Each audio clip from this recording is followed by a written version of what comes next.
Greetings, greetings, greetings, everyone. You are listening to the Human Butterfly Effect podcast with RDW. I am your host, yours truly, RDW, and I gratefully, thankfully, sincerely welcome all my listeners to today's podcast.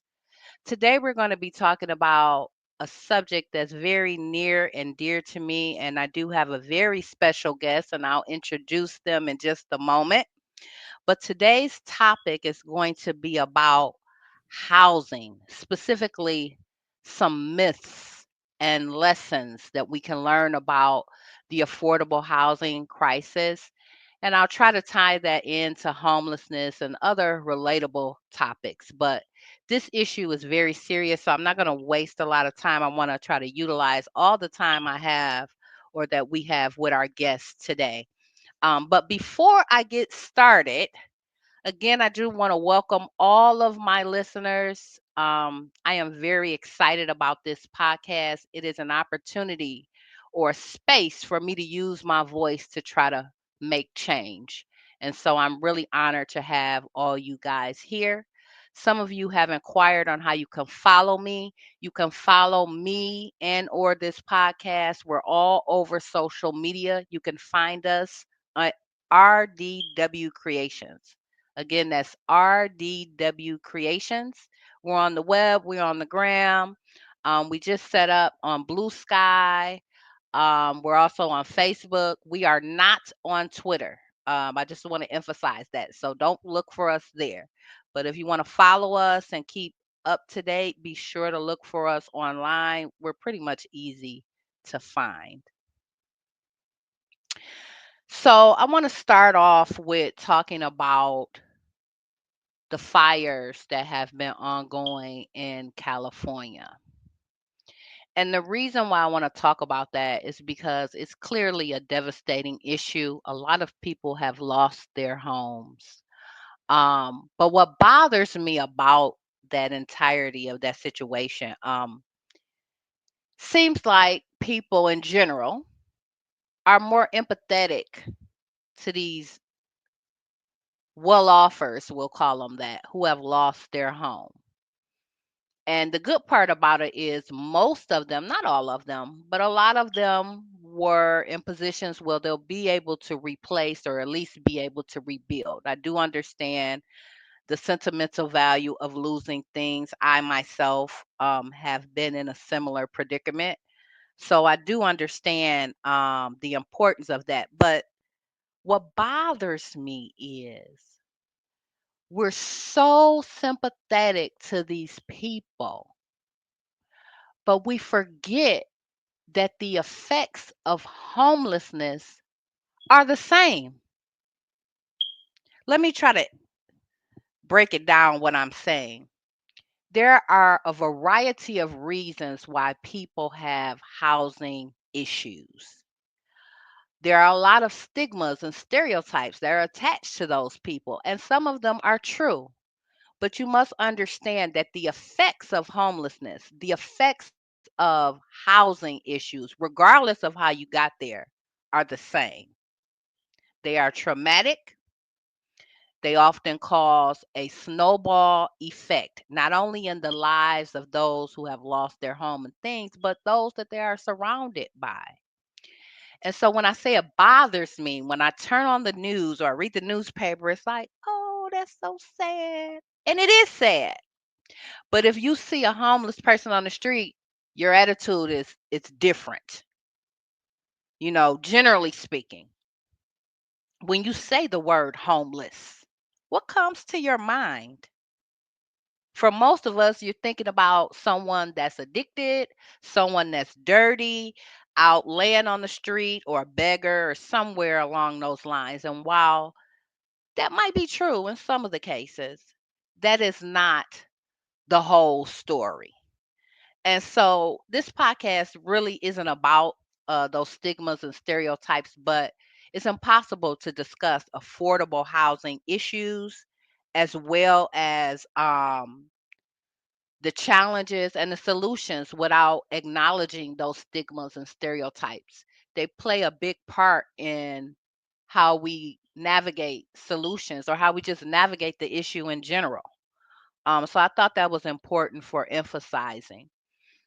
Before we bring our guest on, I do want to go over some stats that I got about housing and affordable housing issues just in general, okay?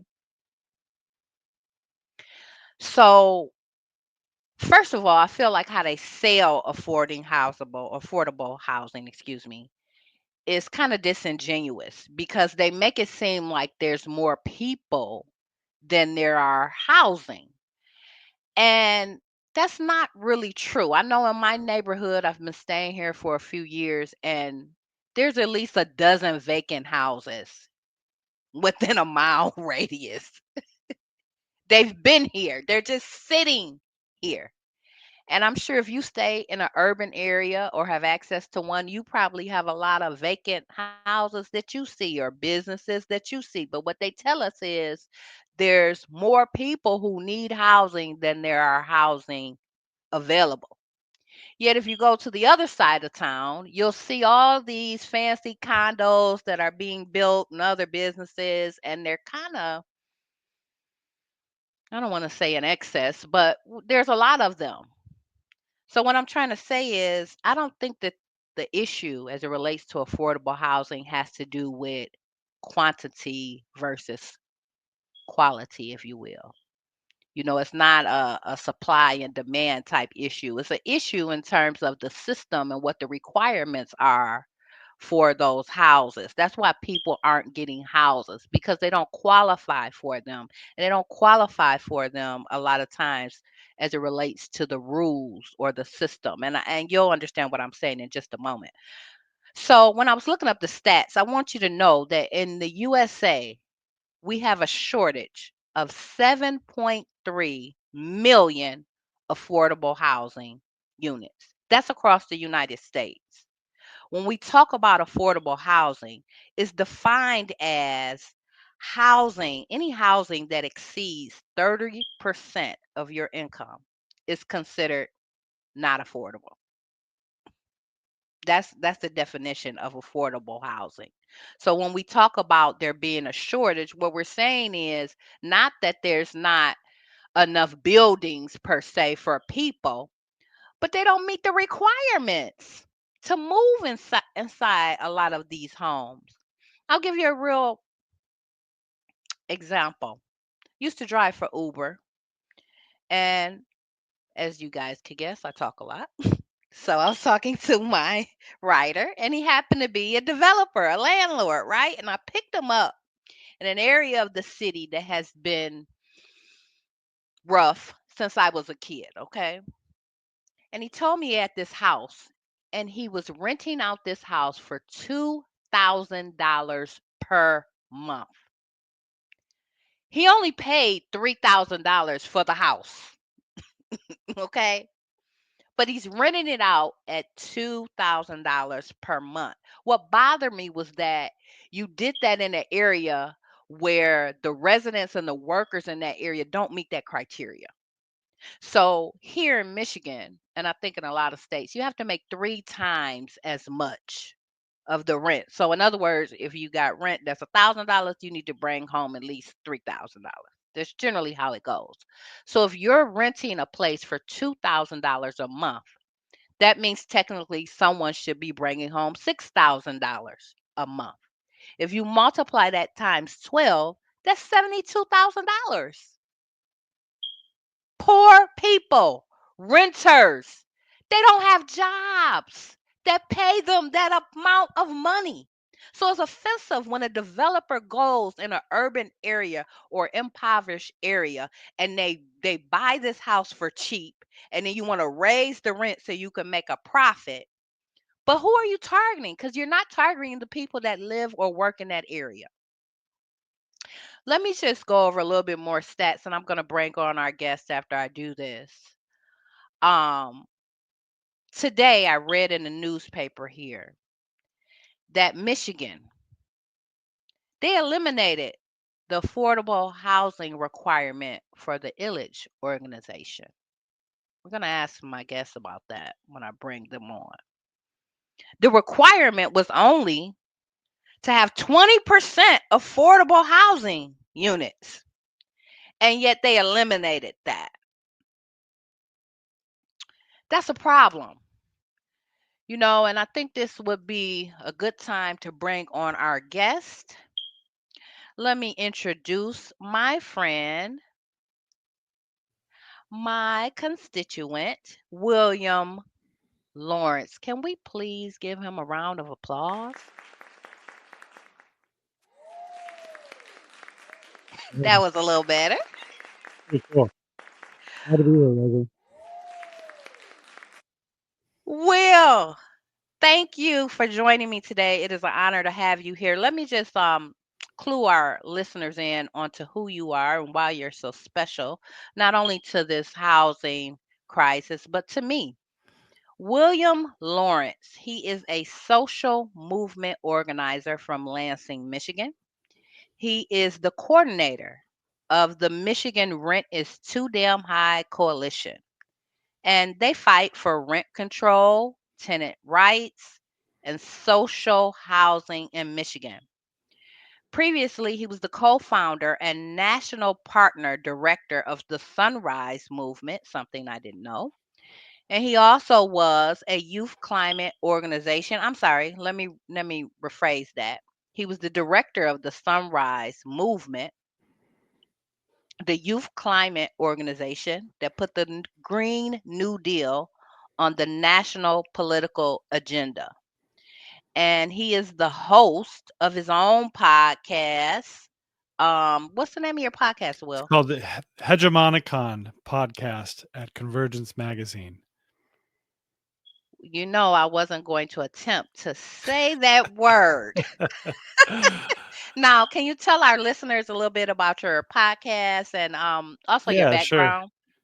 Yeah, it's called the Hegemonicon, which means the Book of Hegemony, which is word for power. So we're trying to understand and decipher the workings of power, how power is used against us by some very bad people, so that we can build power as ordinary people to live with dignity and the humanity we deserve. So we ask questions about politics, economics. I'm passionate about social movements and people power. So, thinking about how we can get people organized and united, make some good trouble in order to make some good change. Well, I certainly stand in solidarity with you on that. It's funny that you said that about power. And I think we have to re educate and re encourage our listeners to who really has the power. The people have the power. And when we look at powerful people, especially now in this climate, I don't want to get too much, I don't want to go down the rabbit hole too much because we could do that. Oh, we could. But the problem is, a lot of us just kind of go along to get along because we feel like that's safer. But when you want to be a change agent, you have to go against the grain. And it's important, at least in my opinion, to emphasize that there's a difference in popularity and doing the right thing. Just because someone is popular or they have money or they have power, quote unquote, doesn't always mean that they're doing the right things. And I think we have to educate people and re encourage them on right versus wrong. Because in this age, I think people get distracted by things that really don't matter, and especially as we talk about housing. Now, I mentioned something here about the Illich Foundation and how they eliminated the requirements for the affordable housing. I just want you to talk about your experience and what you see out here and why you think there's such a challenge in creating affordable housing units. Like, do you think it's a political thing? Well, we know politics plays a role in it, but just what is your Yeah. experience and how do you think we navigate that? I think it's a story about a power imbalance. Once again, people who need housing are working class people, and the people who are capable right now under the current economic and political regime, the people who have the tools to be able to build housing at a large scale are these mega wealthy developers like the Illiches. And so when it comes to the government trying to uh, do well by its citizens by incentivizing the creation of affordable housing, um, the government ends up going to the uh, mega rich developers and they say, "Hey, can you build some housing? Because we need some housing for all these people who are going to be homeless or can't afford to pay their rent somewhere else." And the developers say basically, "Well, okay, I might be able to do that if you give me $50 million." Here in Lansing, there was $40 million awarded for a major development that's going up with, again, some affordable housing, but not very much. But then what we're seeing now is that often as the process goes on, they say, well, the cost of labor has gone up, the cost of construction has gone up, it's taken longer than we hoped. So now something's got to give because we might go bankrupt or we might go underwater on this deal. That would mean we'd have like a half built construction tower left standing, and nobody wants that. So hey, city of Detroit, we're going to have to cut some of these affordable units out in order to get this thing done. Or you could give us another $10 million. Probably is how that conversation went behind the scenes. So the developers are they hold all the cards. The uh, voters and constituents and the public sector hold fewer cards in this scenario, and it's hard to hold these mega developers accountable when they've got the resources and the know-how to be able to actually put these things up. So we've got to change the equation by empowering, renters and tenants ourselves, as well as empowering the public sector with a stronger mandate to build the kind of housing that is affordable through and through, and the profits can be reinvested into more, public welfare rather than going to, pad the pockets of already mega wealthy people like the Illich family. What bothers me about their argument, you touched on it when you said they say, "Hey, we're going to go broke." I think it's absolutely ridiculous because these are already wealthy individuals. They're not worried about like these renters. I mentioned how most people, I think I mentioned, if I didn't, let me throw that in there. 49% of all households struggle with paying Mm-hmm. their rent. Mm-hmm. So it's offensive to me when you have developers talking about going broke, when you have people who are literally out here, their livelihood is at stake. And I think that's when I talk about re educating and re encouraging the public because you have lay people who repeat that foolishness. I've sat in meetings. Will knows I advocate, Will advocates as well. I've sat in meetings, these so-called tenant associations or homeless organizations, and the people who run it get up and say some of the most foolish stuff, and it makes you question, what side of the fence are you on? One of the things they often say or they use as an excuse is that these renters have problems. They have financial problems. They have credit problems. Some of them have behavioral problems, and we can even touch on that. They talk about the mental illness, challenges that some of our people face, and some of them are homeless. But they neglect to remind people, especially here in Michigan, how Engler shut their housing down. They had housing, but he shut it down. Something else I wanted to mention, um, because it really bothers me, and it bothers me because I've walked in those shoes. And one of the things that they'll also say is like, well, why do these people keep having issues? Well, because the cards are stacked against them. Let me ask you a question, Will, just a general question.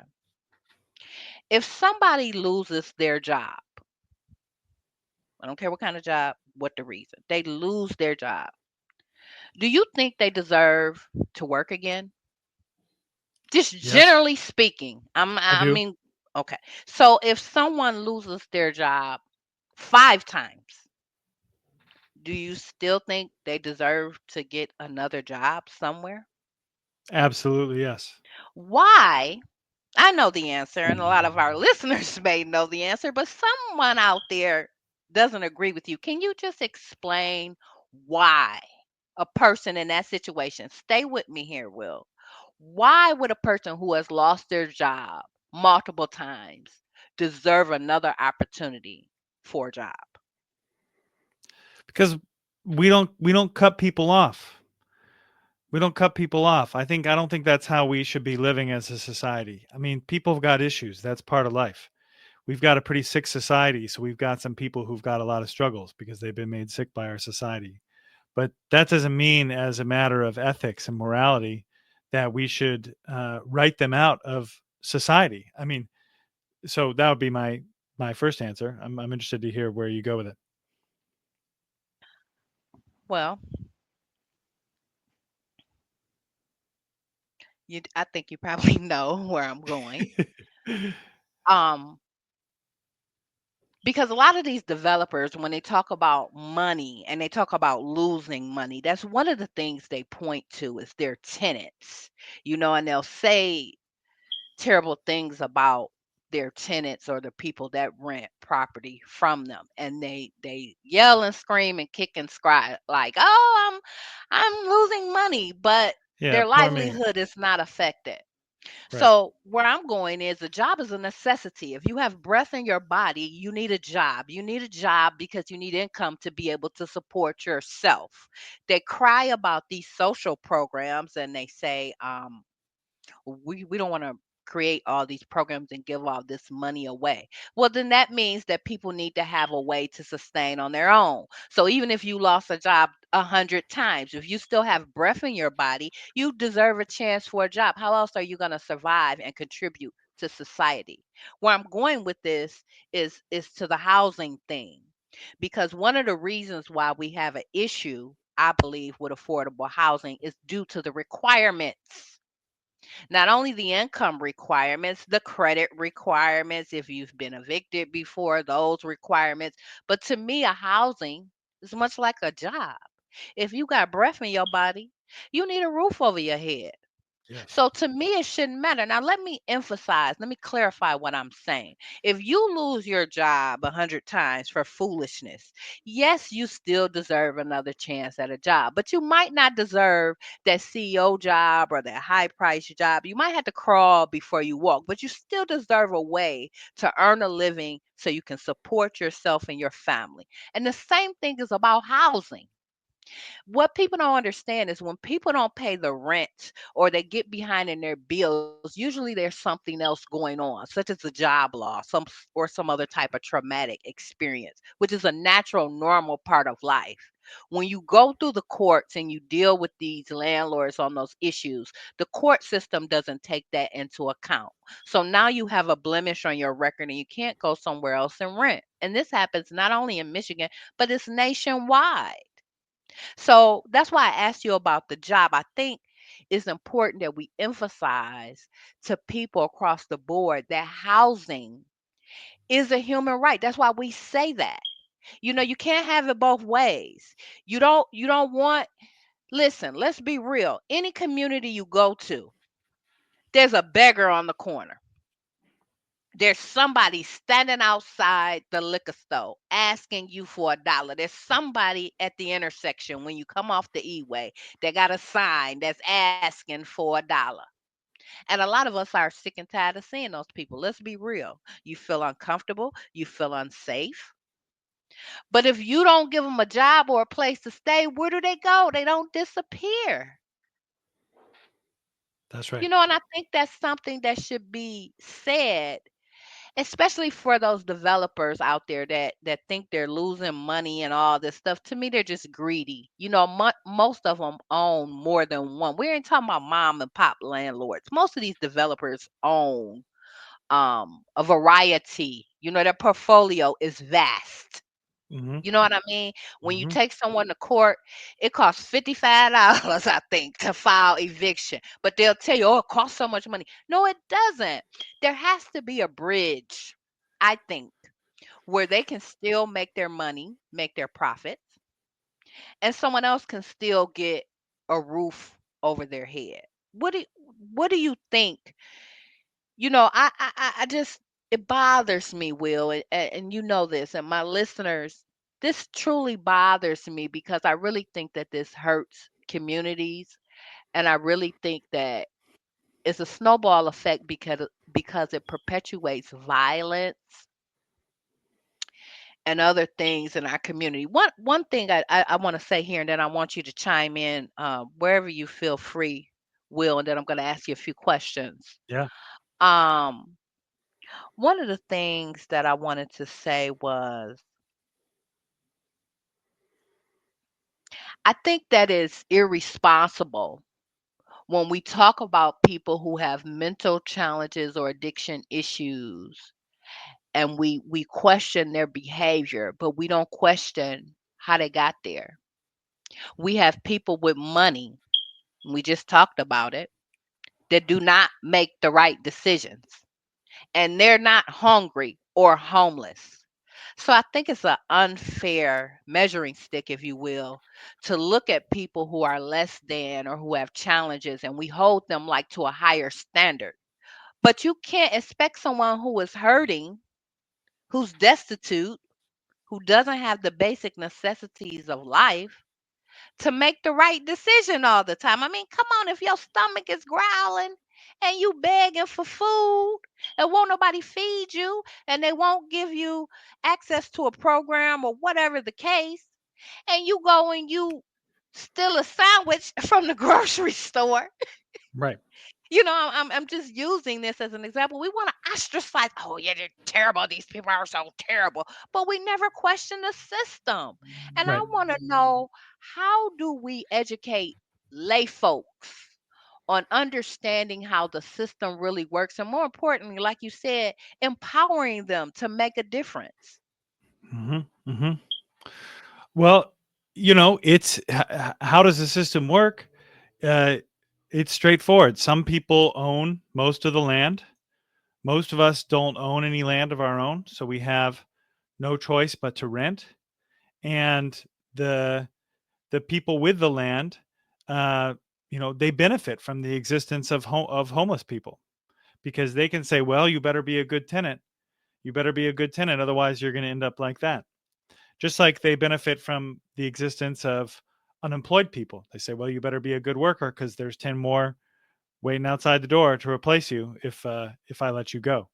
So, uh, I think a big part of the education is just to insist that you know it doesn't have to be this way. This is actually, if you are witnessing this happening and it feels to you like this is not right, this is not how we ought to be living, you're absolutely correct.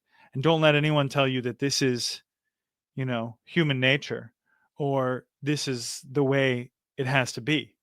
In fact, we've had, you know, uh, millennia of human societies who managed to navigate all of the challenges of building a society and organizing a life, who would have thought it was unthinkable to have people destitute and unsheltered on the street. They would have thought that that was a crime against God. You know, I mean, there were when the Europeans came and settled in North America, and then some of the Native Americans went over and visited Europe as they were getting to know each other. Some of the Native leaders went to Europe, and they said, this was in the 18th century. I mean, they said, this is this is unbelievable. You have paupers and beggars on the street, and they thought that it was they thought that it reflected, very very poorly on European society itself, because that would never have been tolerated um, in their communities. So I think that it's really not complicated. The inequality is the point. You said people are greedy, absolutely, and they continue to hoard an essential resource, which is land, and then the capacities to improve upon the land through building shelter, and deprive the rest of us for owning it for themselves. And they charge us, an arm and a leg and our last meal. It's interesting that you talked about that because on a previous episode, and if you guys have not checked out my inaugural episode, I encourage you to go to my website, rdwcreations.com. Click on the podcast link at the top, and you'll find all of my podcasts. And I was talking about American imperialism. And what I was telling the listeners was that basically was an ideal that I'm better than you. And that's Mhm. basically, in general, how this country was built. They took land from people. That's fact. They teach that in the school. But as I was telling the listeners, they usually teach it to kids when they're third and fourth grade. Kids don't have any understanding about the real world at all. They're not even focused on that. So even though they're teaching it to us, they tell us what the game is off rip. That's what I'm trying to say. But we're Mhm. not paying attention because we're distracted by all this foolishness. So it's interesting, and I appreciate you bringing that up because this is not a new issue. Even though we're in 2025, this is not a new issue. And morality has certainly taken a back seat because we demonize these people. Well, you should have paid the rent. I mean, I sit in the, well, you should have paid the rent. Meanwhile, the landlord ain't paid the taxes on the building. The property is falling apart. You're not even supposed to be renting. And we just say, what did you pay them their money? The standard is not balanced. And it goes on because of us. And when I say us, I'm talking about people. And that kind of leads me to my first question. What are some changes? I'm talking about some real practical changes that our listeners can make in their lives that would help change some of the outcomes of these things. What are some things you can suggest that they can do right now that will help kind of push our agenda forward? I'm a big believer that we've got to get organized as tenants, because anybody who doesn't own the land is a tenant. And not all tenants are currently renters. Maybe you're staying with your family. Maybe you're staying with friends on the couch. Or in a Um, hotel. maybe you're in a hotel or motel. Maybe you're, actually homeless. In a camp or on the street. Uh, Anyone in all these categories, we're all tenants, because the condition of being a tenant is not having control over your own housing situation. So, as tenants, we've got to get organized to be able to demand our rights as tenants. That happens two ways: it happens economically and it happens politically. Economically, we can get organized. If you get organized with your neighbors, your apartment building, or people who also rent from the same landlord, and you get organized, you can form a tenant union. As a tenant union, you can negotiate with your landlord and say, we're not going to pay unless you actually get these repaired made, or we're not going to sign these new contracts with this rent increase. We're going to bargain for a lower increase. And you can do all the things that we think about unions doing, which is working together among working class people, standing up to the powerful, and getting a better deal for the little guy. Um, so I definitely am a big believer in people forming a tenant union and taking the fight to your landlord directly to win what you deserve. And then we can also do that at the political level. As a class of tenants getting organized into tenant unions, then we can, press our politicians to deliver rights to tenants, to enshrine in law the rights that we already ought to have, like the right to renew your lease so you have the security of knowing that you're not going to get forced out when time comes to re-up your lease.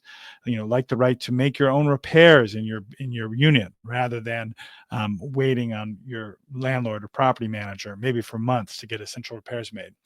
And the right to counsel when you're facing eviction. Right now, tenants don't have the right to representation in court. So folks are being evicted without any due process whatsoever, going up against mega rich companies with, very well paid lawyers. So we can win these rights for tenants, which are regulations and restraints on landlords, but only if we're able to organize successfully to put pressure on our elected officials and even elect tenants as our next generation of elected officials is going to need to be part of that, because there are too many people in both political parties who are deeply indebted to the real estate industry, and in many cases are landlords themselves. So some of them may be convinced that renters' rights is the way to go, but some of them will simply have to be held accountable and then removed via the ballot box. Now, Will, I'm going to push back on you and play devil's advocate here because I certainly agree with everything you said. But what I want to highlight is that we already have a lot of laws and regulation on the book. For example, there's a law already on the book where if your landlord, if you have essential repairs, I'm talking about essential, I don't mean cosmetic, you're allowed to withhold rent. You can even put the rent in escrow. A lot of courts, they don't honor that. There's even a process in terms of taking people to court, serving, due process. There was a young man here, and I think his name was Sherman. I can't think of his last name. I apologize. I'm Sherman Lee having Butler. Yes, yes, yes. You know the gentleman. They killed him.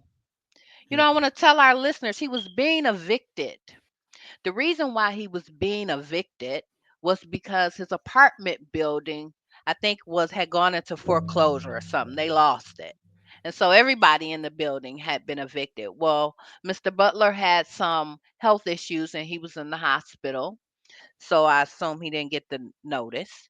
Anyhow, he was laying in his bed, and to make it short, they just came in and shot him, killed him. So the reason why I bring that up is when you talk about organizing, and I think I've shared with you, my mom was an organizer, in the workplace. And I value it. I respect it because that's how I learned to be an advocate. But one of the challenges that I thought she had, and I want you to answer this question, is convincing people to care. There are listeners who are listening to us. They heard the stats. They know about their friends and family who's been in these situations, and they don't give a damn because it's not them. So you can't organize. To me, in order to have an effective organization or to organize effectively, you have to have people who are on the same page. So if you could please kind of expound on what you just said and just share with our listeners why it's important to care. Because someone out there, they heard you, they heard me, they don't give a damn. And that's part of the problem. Yeah, you're absolutely right. I mean, fear, uh, fear, uncertainty, and apathy are all major factors that stand in the way of getting people involved. Anybody who's an organizer has to have those conversations to get people Wait, across those stop, barriers. So, pause. yep, Repeat that again. Fear. Say that again, please. fear, uncertainty, apathy, doubt. These are these are the barriers to action that anyone trying to get organized with their neighbors in the community is going to face. And sometimes it takes a little tough love. I mean, it's true that um, there are risks to speaking out. There's the potential of retaliation. You're asking for a fight, and a fight is what you're going to get. But the reality is that we're already being exploited. We're being exploited and taken advantage of every day. You're being exploited, taken advantage of every first of the month when you pay that rent check, and then you don't get what you're paying for. So the question is, what is the greater risk? Is it a greater risk to fight and work to win a better situation for yourself? Or is it a bigger risk to do nothing and continue to be exploited every single day of your life until you die? Because that's the choice that most of us end up making most of the time. And we need to invite more people to take the risk of actually being willing to fight, to stand up for themselves and stand up for their neighbors. It may not be you today, but it could be you next month or next year. And unless we win dramatically more rights as a class of tenants, all tenants are going to remain fundamentally insecure and vulnerable to swings in the housing market. And you think that your block isn't slated for redevelopment, displacement, today, just wait 10 years. Wait 10 years and you'll be getting pushed out then. You'll hope that there's someone to stand with you then, like you're standing with someone now. Yes, I certainly concur to that. And I do want to just, when we talk about fighting, there's more than one way to fight. When I talked in my inaugural episode, I talked about the Harlem Renaissance era, and I talked about the mass migration and how blacks had to, when slavery was over, they had to go northward to build a life for themselves. But what I wanted my listeners to understand is you don't think that was hard for them? They were slaves. They had nowhere to go. They had no money. They had nothing because they had been slaves. But yet they relied on their own gifts. And so when we talk about fighting, there's more than one way to fight. Me, I use my voice. You use your voice. You use your organization and leadership skills. But somebody else has a different set of talents or have a different set of resources. That's And I right. think it's important for the listeners to understand there's a lane for you no matter who you are, what you are. I don't want you to think, Will and I we going to be on the front lines, okay? I'm passionate about it because it's happened to me. It's and I've been overlooked and mistreated, and all they saw was my circumstances. But the truth is like muddy water. Lies are almost like clear water, and this is the truth Mm. because lies, especially in today's culture, all it takes is a viral post or a popular person to say something, and we just latch on and believe it. Have you ever told someone something and the first thing they'll say is, I ain't never heard that before? I don't care what it is. You give them some type of knowledge and they say, I ain't never heard that before. As if because you never heard it before is untrue. Let me tell Yeah, you that's some called about learning something. and that's the essence of learning. I think we've even been duped as far as information because we think it's supposed to come to us. But if you truly want to be informed, you got to go seek information. The schools only play a part. Your degree, that only plays a part. You have to get out here and get involved. You have to do your due diligence. You have to do the research. As I tell my listeners, and I'll repeat it today, don't take me and Will's word for it. That's not the goal of this podcast. I hope that you listen to us and we kind of prick your heart or your mind and it encourage you instead of Googling what Diddy is doing and Cardi B, maybe you'll Google something of substance. When you sit down with your friends instead of him and hawing, and what I mean by that is cackling. If you don't know what I mean by that, I'm talking about gossip. And if you don't know what I mean about that, I'm talking about sitting on the stoop, wasting your energy and time. Maybe you'll do something different because that's what it takes. It all relates. It all relates. Well, we don't have much time left, and I do want to ask you some other questions. So, Will and I, we can talk about this all day and all night, You but know it's it. really that serious. I mean, that's why I started off this podcast talking about California. Do you know how many homes and stuff they lost? What's my point? Just like you said, it's California today. It could be another state tomorrow. So we have to understand these issues and we have to just really re energize and re educate people to be involved, because we are not powerful if we don't know what we're talking about.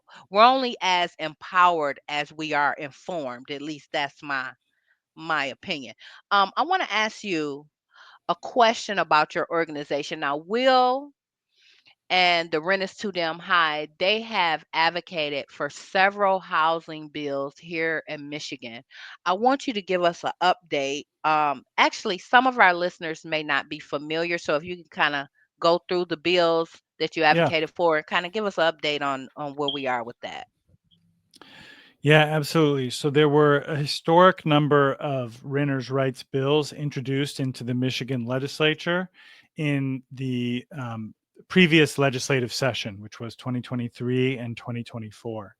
Um, some of the bills that were introduced was a bill to uh, lift the statewide ban on rent control policies. This would make it so that your city or township government could enact a bill that would directly regulate the cost of rent and say that it can't increase by more than a certain percentage in a given year, and that would give tenants more, security, more ability to plan for next year. Um, these bills include the right to counsel, which I mentioned, the right to organize and form a tenants union, the right to repair your own unit, expanded from the rights that we already currently have in that area. Um, there was a bill to many additional bills to kind of streamline and make easier the rental application process.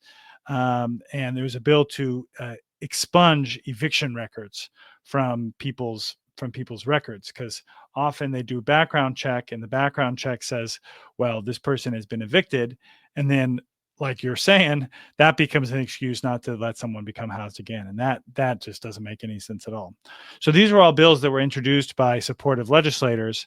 Unfortunately, it was tough sledding in the legislature, despite the fact that the Democrats held both chambers of the legislature for the first time in like decades.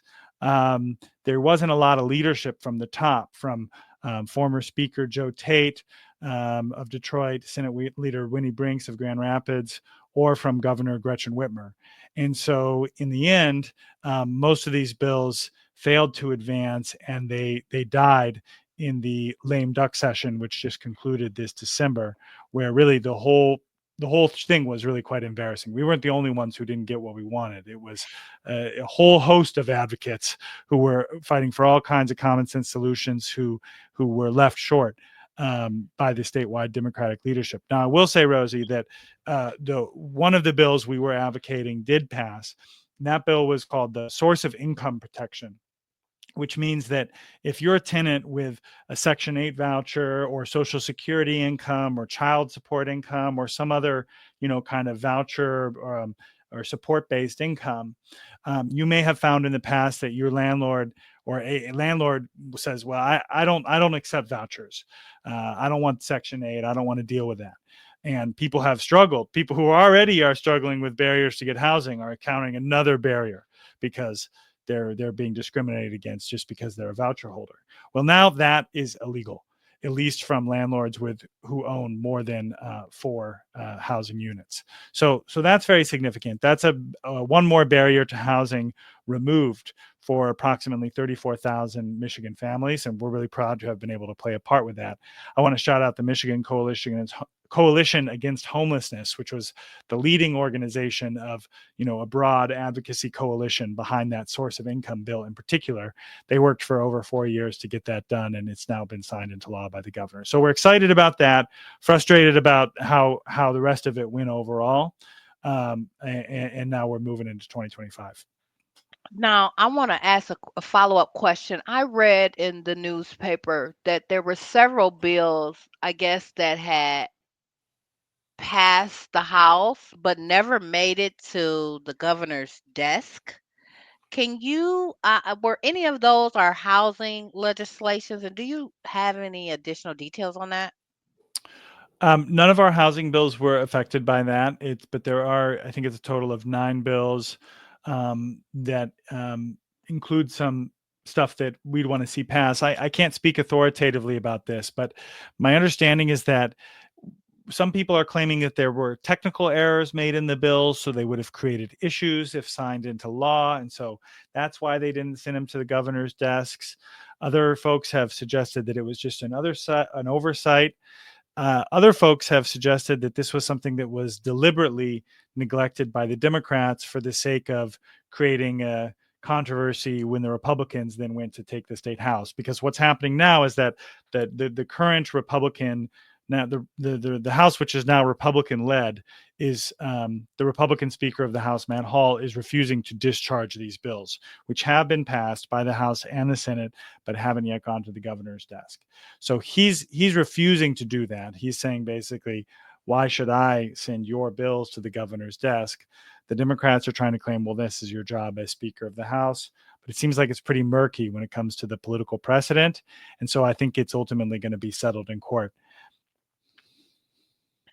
Wow. And I don't know what bills, but I just assumed that they are bills that would have improved the livelihoods or something along that line for others. So the fact that those bills weren't passed, I mean, people are hurting because we need that Yeah. legislation.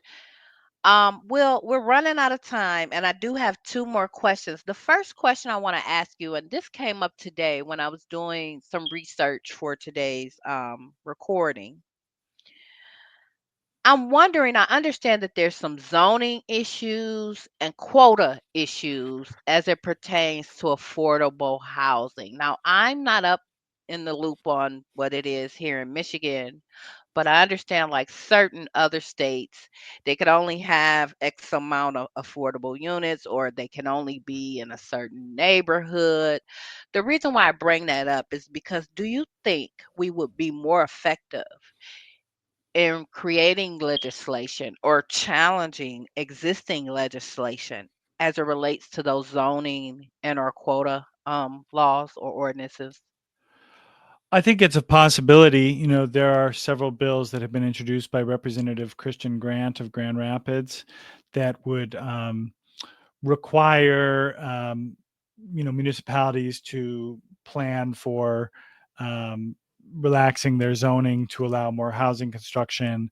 One of these bills relaxes the mandatory parking requirements that often that are currently part of most zoning codes, which is why we have just like so many massive parking lots and garages, because every developer is required to include multiple parking lots per unit, even in cases where that doesn't necessarily make sense or need to happen.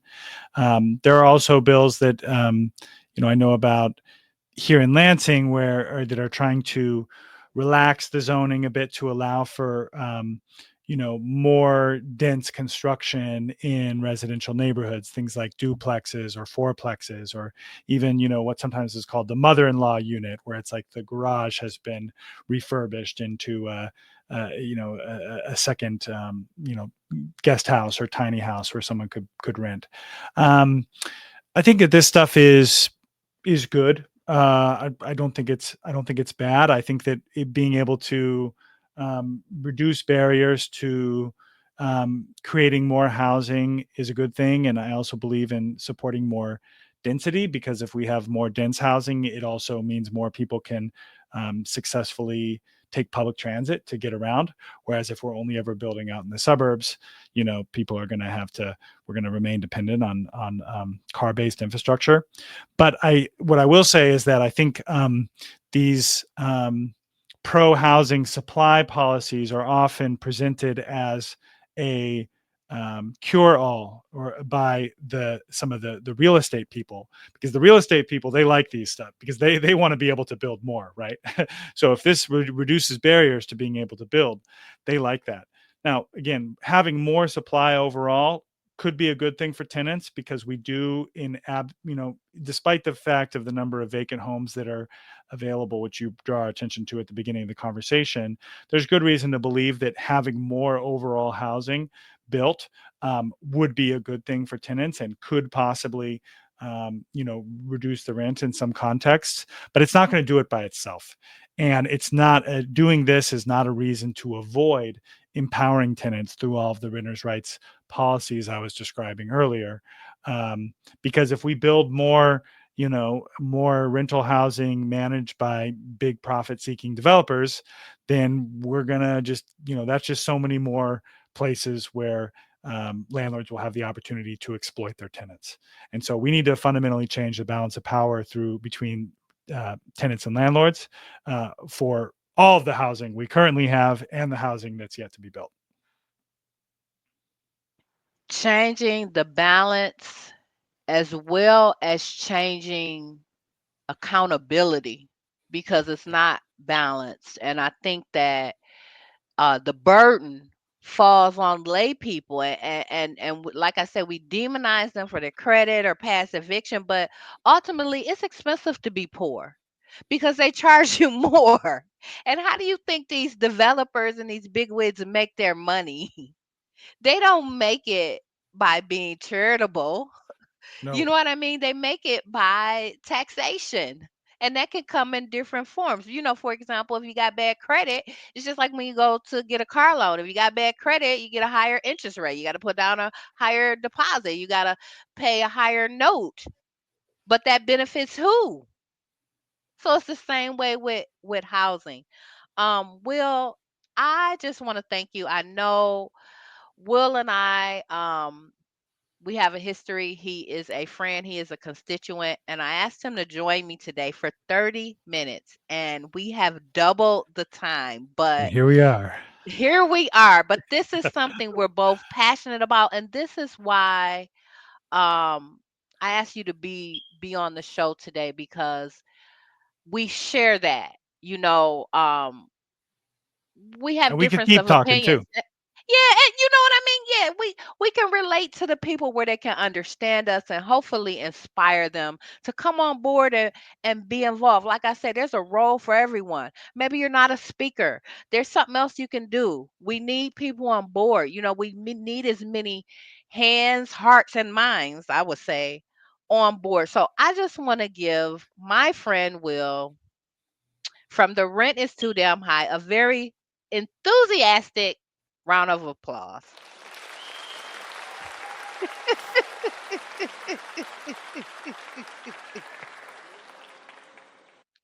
Thank you, Red. Before I let you go, Will, I want you to tell our listeners how they can connect with you. If they want to volunteer, if they want to follow your podcast, go ahead and Yeah, leave your handles out there.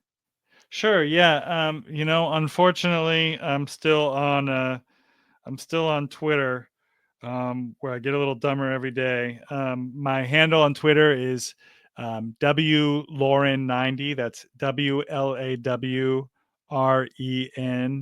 90. And you can send me a direct message there. Um, or you could email me just at my, which is my name, lawrence.will@gmail.com. And happy to hear from you there. Come to Lansing. We'll have a cup of coffee and we can hang out. And you can certainly hold Will to that. He is an honorable person. I very enjoy the time that I spend with him advocating and organizing, and it's a process. And sometimes it's a tedious process. Sometimes we get discouraged, but it's a necessary one. And that's what the human butterfly effect is really about. We're talking about change, choice, and outcomes. And in fact, even chaos. Transformation is never a smooth process, and as Will said, we can't allow fear to dictate what we do because, in my opinion, fear is a liar and a thief. If you think about when you're afraid of something or someone or an issue, 9 times out of 10, what you're so worried about never even happens.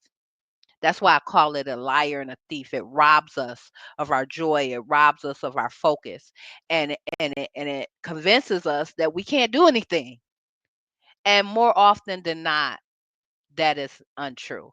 So again, I want to thank my friend and my constituent, Will from The Rent is Too Damn High. You can find him in Lansing. He's giving you his handles. He's all over on social media. And I want to thank my listeners for joining us today. Please share this podcast with a friend. Share it with a coworker. You know, when you have lunch and you talk about something of substance next time. Don't We can talk about Diddy and Cardi B and all the foolishness any other time. Let's try to educate one another and encourage one another and empower one another, because that's the only way we can bring about change.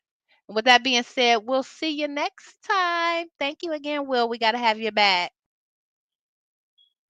Thank you. Bye. Bye bye.